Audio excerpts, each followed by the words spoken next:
So I thought I would just begin. We all know who we are, so just really begin the conversation with this idea of a play inspired by another play. This, of course, intrigues me because I study adaptation as a process, and inspired by is one little kernel of adaptation. So I thought I'd begin with that question. In what context did you first read the plays that you were dialoguing with? So maybe Leah, you want to start us off? Yeah, that's me. Hi, Leah Barsanti, she, her, hers. I wrote Almost Emperor of the Unofficial District of Lake Michigan, which is an interesting piece because I think it engages with adaptation on two levels, because it is inspired by Lorraine Hansberry's Raisin in the Sun thematically, and then it also adapts a historical event in Chicago's history, which is the founding of Streeterville and the kind of war between the Millionaires Club and the city's less than elite over this plot of land on Chicago's Lakeshore.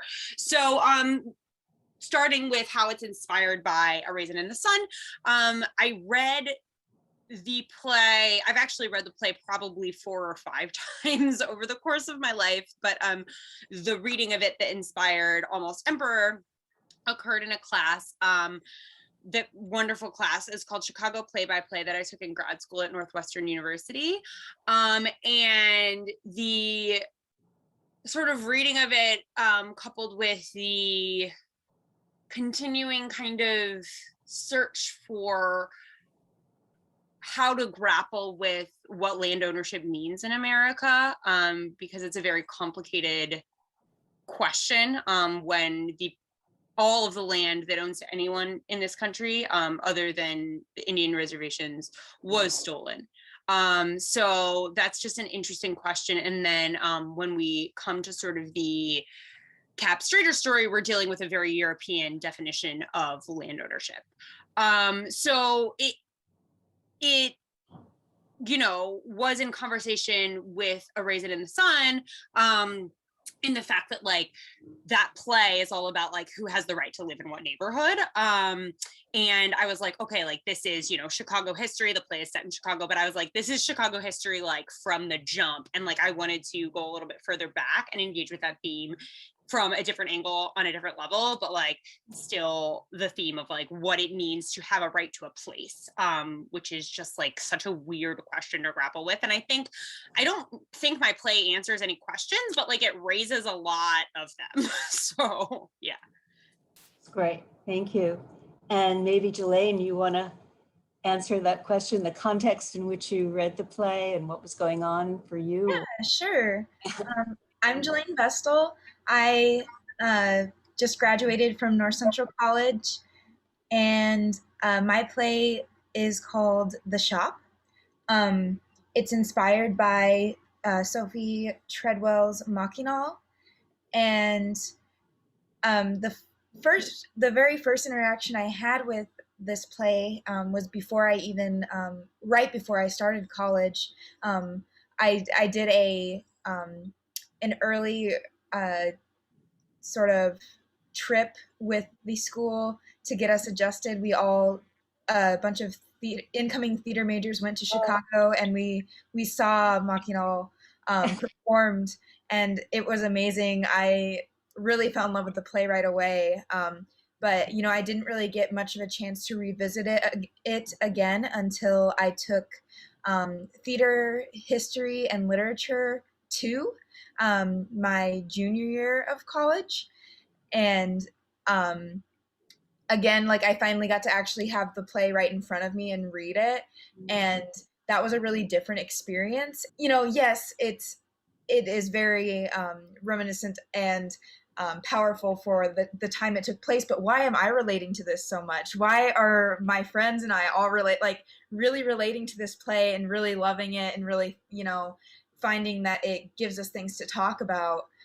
So I started thinking about that, and what would this play be like if it was set in today's world? And from there, you know, I diverged quite a bit, but that was really, you know, how it all got started. And I think I really took that question internally, and even more so kind of thought about what would this play be like if it took place in my own personal life a bit. So, you know, still from that, even it diverged a bit from that as well. But that was pretty much how I got to know the play and how I got to know my play, The Shop. Thank you. This is very helpful.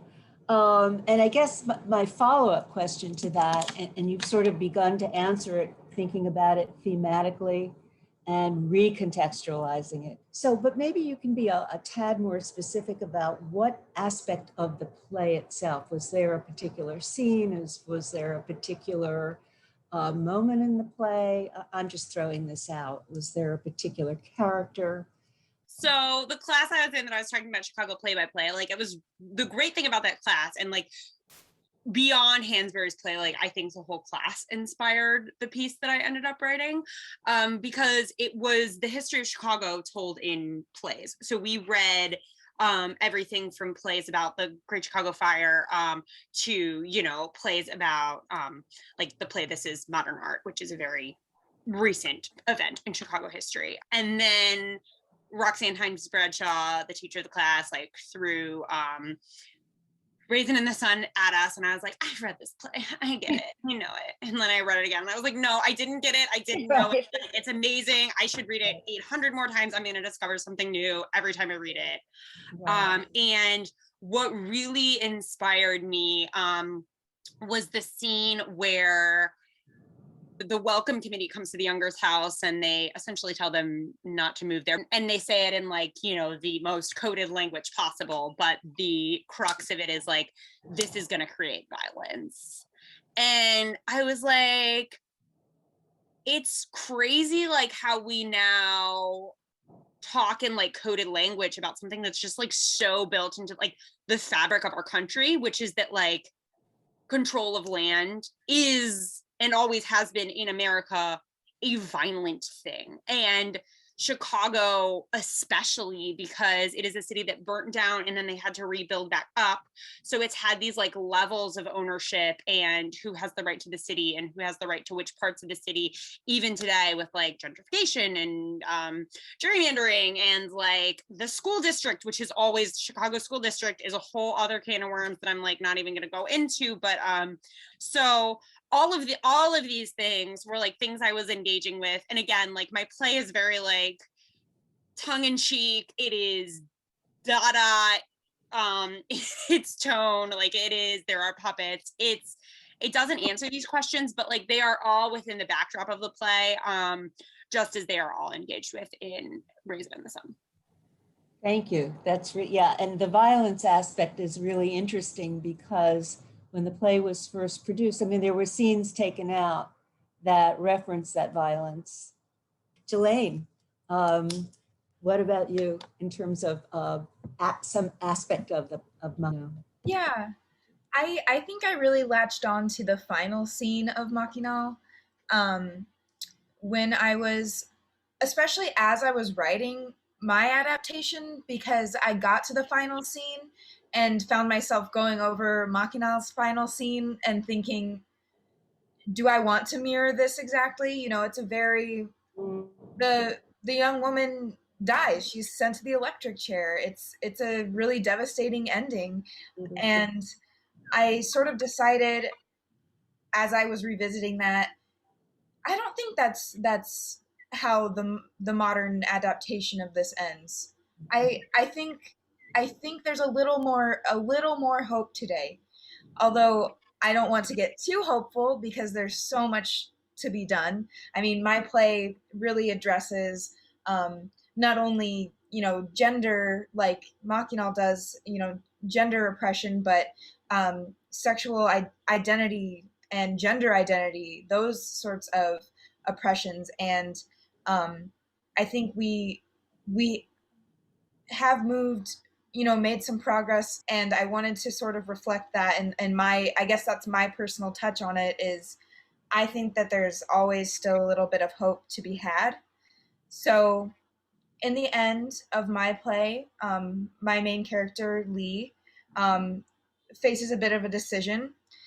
Much like the young woman in Makkah, she has killed a man, and she must decide what she wants to do next. And she has sort of been hallucinating two figures, one of which is Death itself himself, one of which is Dorothy, a little girl from The Wizard of Oz.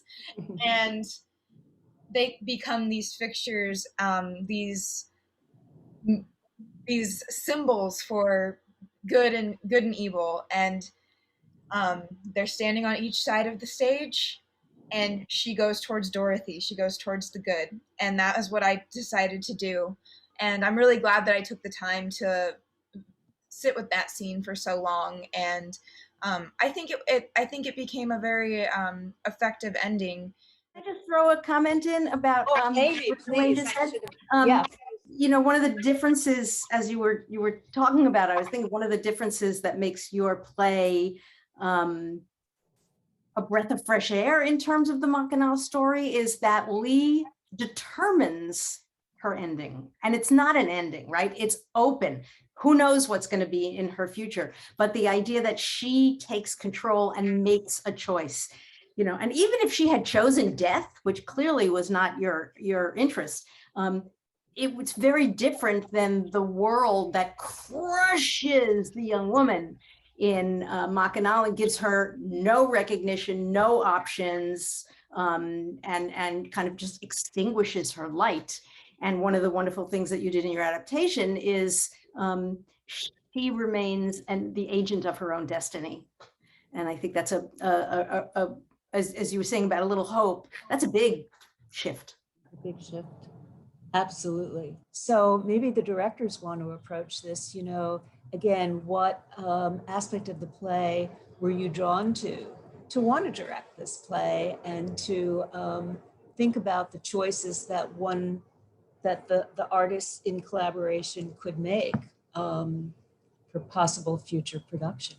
Kyle, you want to start? So for this piece, I first of all love Raisin in the Sun. I worked at Williamstown the prior summer to that, when Williamstown was still a theater. And they did Robert O'Hara did this production of Raisin in the Sun that it was kind of the perfect piece to see right before doing this, where he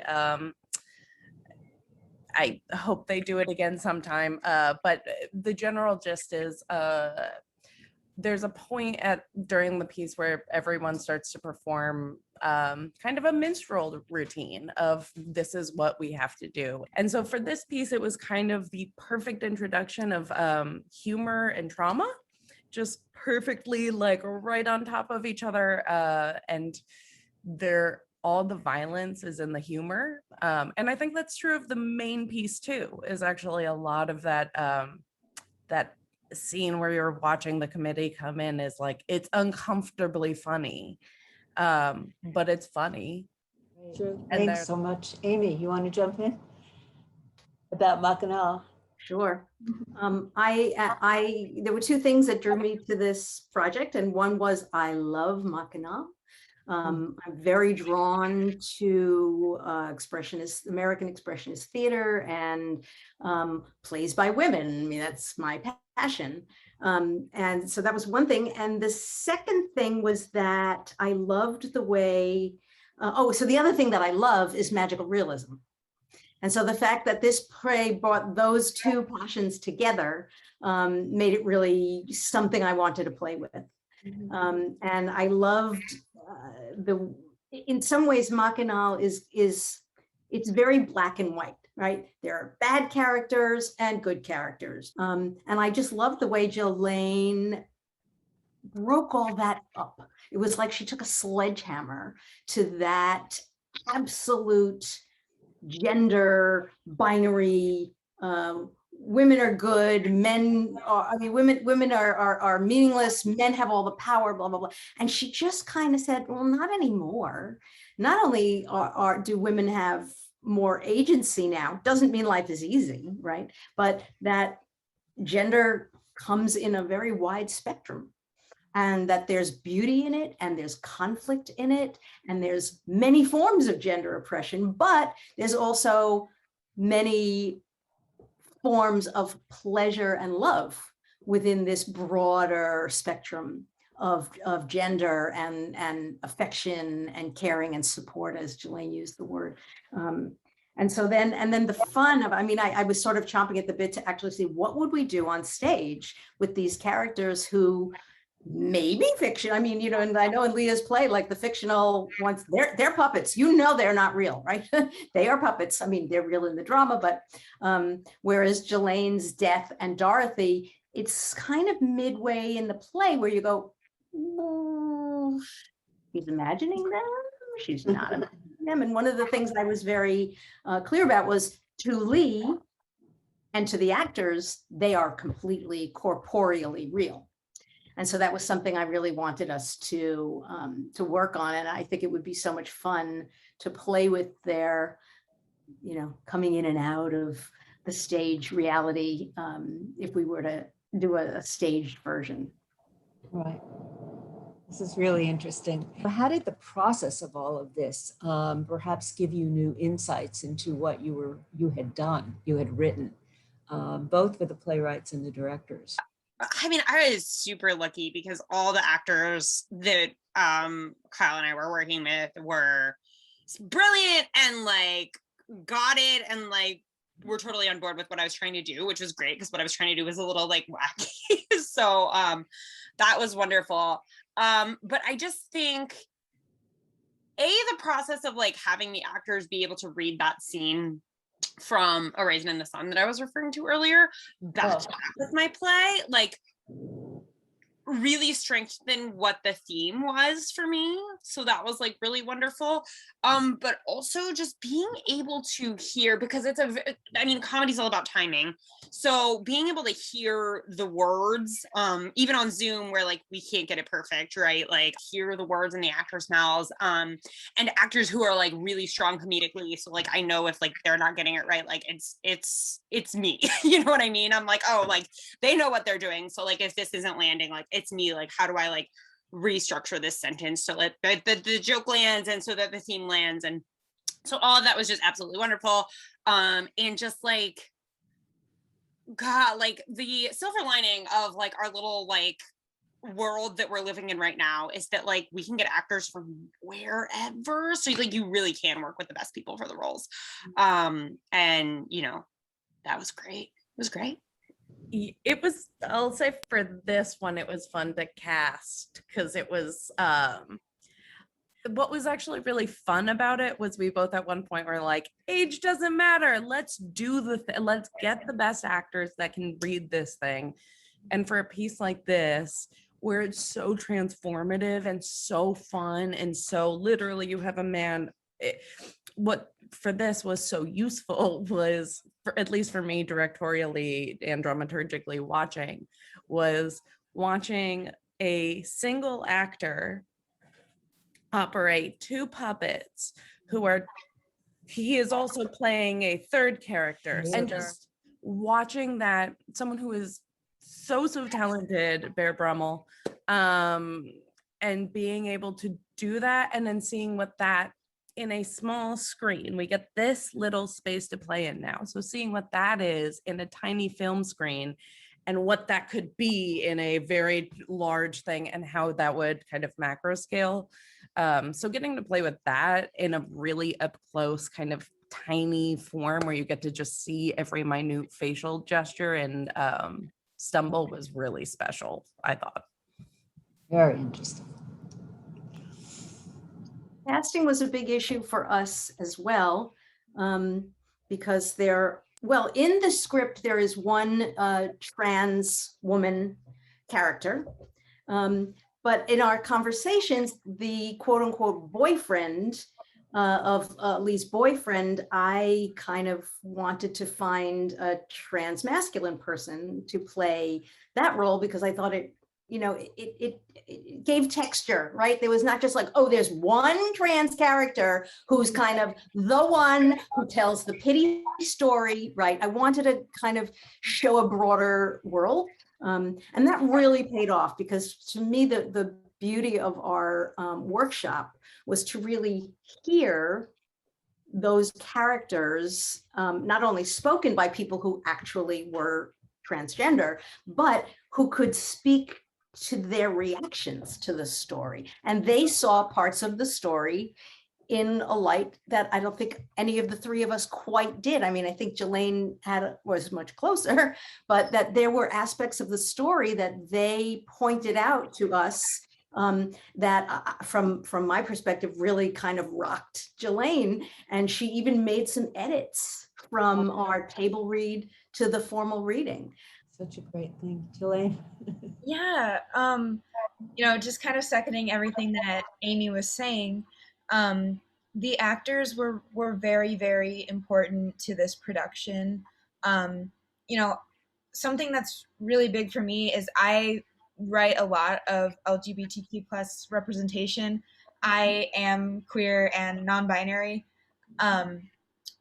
but there's still, my experience is not universal to every queer person. And to get more queer voices in the room was just so necessary, so vital, and I can't thank them enough. All of the actors, but especially those who played these explicitly queer characters. Their input was so tremendously helpful to me, and I respected it so much. And my goal in the end is to create the most dynamic and accurate representation that I can, without universalizing, without stereotyping. So it was really great to have people in on that conversation, and to have that conversation without, like Amy was saying, it was so respectful, and it was actually very constructive, so to have that like completely free and open conversation was amazing. It was just something that I was so glad that we had. Wow, this is a really rich conversation. It would make a great class, but you've just touched on so many, crucial points, from the beginning. What does it mean to write in the spirit of? What does it mean to adapt and recontextualize and think through your choices? But also, we're coming back to casting. That old, it's important. And but I guess what I'm really hearing, just to sum up my response to what you're saying, is that, theater is a really collaborative process. It's a thing we say all the time, but here we're sort of, experiencing it, online, oddly enough. Thank you all so much. This has been so rich. This has been like the best. Judy would be so happy, Judy Barlow. I will have to write to her and tell her.